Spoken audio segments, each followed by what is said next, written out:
Thank you to Squarespace for sponsoring this video. Whether you're in need of a website, domain, or online store, make your next move with Squarespace. So recently I travelled up to Hatfield to meet up with my friend Thom, who I've collaborated with in many ways in the past, mainly with him helping out when I needed something written. So whether that was poems to go along with an exhibition or text for a zine, he's been my go-to guy for anything to do with words. So I'd been discussing my new work with him and kind of thinking about the ideas of maybe what we could work on together, or just chatting about it. It's good to talk to people about your ideas and kind of get input from other people, and that will help you form better ideas and understanding of what you want to do. So I'd asked him to kind of keep an eye out for any potential scenes or locations or anyone he knew to take a portrait of, just to have like some extra people on the lookout trying to find the thing that I'm after. And so he'd hit me up and told me that there was this really cool spot which looked like a fly tipping kind of area. He'd just driven past it on the road, so I wasn't able to stop and take photos.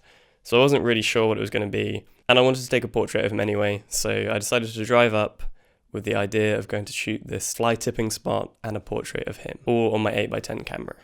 So when we got there, we pulled up in a lay-by, and it's kind of right off a dual carriageway, and we just kind of saw some of the rubbish peeking through, and it's like a few doors or fridges, that kind of thing, quite big items that just kind of been left out, tipped away. We got into the area and had absolutely no idea that like 30 seconds deeper into the forest was like almost an ocean of rubbish. It was like mind-blowing, completely mind-blowing.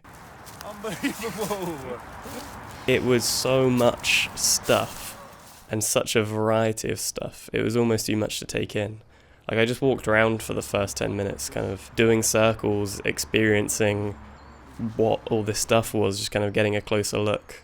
And it was really hard to kind of pick a composition, especially knowing that I could only really shoot 2 kind of frames on my big camera. I had to pick them pretty wisely. So the things that I was looking for were either a particularly compelling subject, whether it was like a piece of rubbish which was better than the rest, or 2, getting a height advantage. So the higher that the camera is, you kind of open up more of the scene and you get a much better depth of field since you're higher up from the foreground. You can kind of get that foreground to background, tack sharp whole image. So the first scene I ended up taking was utilising this mound on the ground, which was basically like an extra 3 foot of height. So I could set up my camera on top of this little hill, get this kind of wide shot which encompassed the grandeur of the trees, the nice kind of dappled light through it, but also this kind of like foreground belt of rubbish. So I think the idea of this was just to kind of show the grandeur, the kind of how extreme this fly tipping was. And then the second composition, which I ended up going with, was these 2 mirrors, which I thought were really interesting because they were these kind of long mirrors which had been shattered. And they were kind of laying at an angle where you could see the branches of the trees, but they were kind of cracked in the mirror. So I thought it had this kind of nice poetic nature of the impact all this rubbish had on the forest itself. So that ended up being my second composition, which was like a lot closer in. And in the end, I much prefer the wider shot. I don't think the first one came out exactly how I was imagining it to. I think it had a nice idea, but maybe the execution wasn't just good enough. And on the theme of this kind of poetic nature, it's something I've been thinking a lot about recently. And it stemmed from all this time I've been spending editing photos. I've been listening to podcasts and interviews with photographers and artists that I really like. Hello, I'm currently editing this video and I thought it's probably a good opportunity to say what podcasts I've been listening to. So the 2 that I've been listening to the most are the Halftone and the Magic Hour podcast. And they're both just really good conversations with such great photographers, and it's kind of really great just to hear an insight into their thought process and what goes into making their work.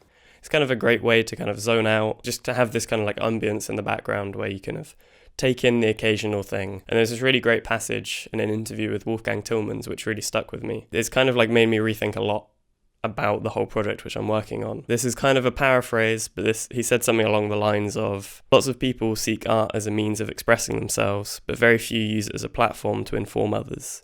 And that's usually when an artist finds much wider success, when there's a greater message. And I think to me, this like made so much sense. Art in general is like a very selfish medium. Like there's nothing wrong with that.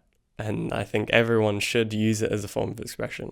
But it did make me think a lot about ways that I can kind of have a undercurrent in this work to kind of express things which I think are important. So the whole work's about my relationship to the United Kingdom and the ways that I can then include stuff to do with climate change or politics or just like my generation as a whole. Just like anything which I think is worth saying.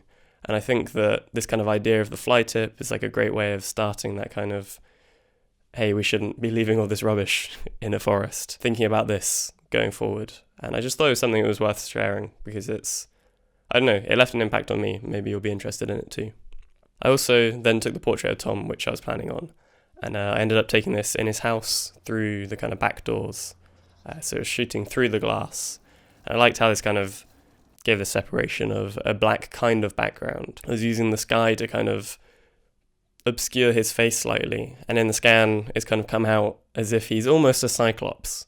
And at first I think this is something which I normally wouldn't like, typically, but for some reason I think it looks really cool. I like how he's kind of like melting away. So as I've kind of touched on this whole exhibition thing which I'm planning at the moment, this week I had a great arts and crafts day where I actually built a to scale model out of cardboard boxes of the gallery itself, so I could kind of prepare everything and imagine the space. Since the actual gallery isn't in this country, I can't go and visit it and kind of pre-visualize what it will feel like to be there. So being able to build this model really helped. It was really great. And hopefully we will announce all the details of the exhibition soon, and some of you will be able to come.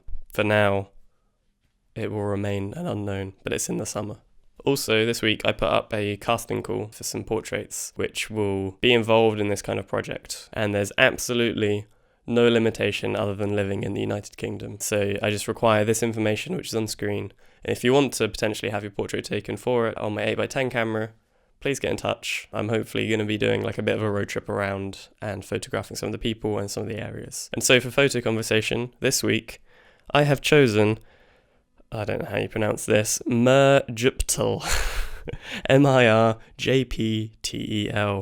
And it's this great portrait using mirrors. Such a strange angle. It's quite a unique photo. I've obviously seen people use mirrors in portraits before, but this person is using two. Twice as hard, maybe. It definitely works as well. It's a really interesting angle. I like how the legs kind of lead on the shadow and on the grass as well. Nice composition. It works really well. I like how the kind of circles that you can see throughout the image kind of replicate with the previous images. So yeah, this is the one I chose. If you want to take a photo which you think pairs with this or have already taken one, upload it to Instagram and hashtag NFConversation, and maybe you'll be the next one. And just today, I've actually bought a new camera, which is pretty exciting. It's a type of camera which I've never shot before. I'm pretty excited to go and shoot it, and I've actually also ordered 3 rolls of film which look really good, which I've never tried before, which are pretty unique.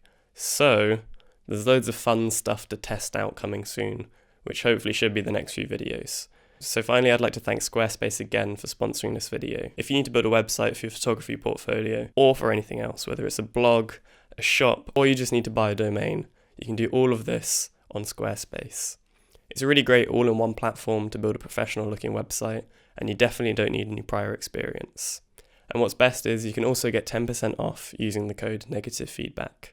So thank you very much for watching, and yeah, see you very soon with the fun new stuff.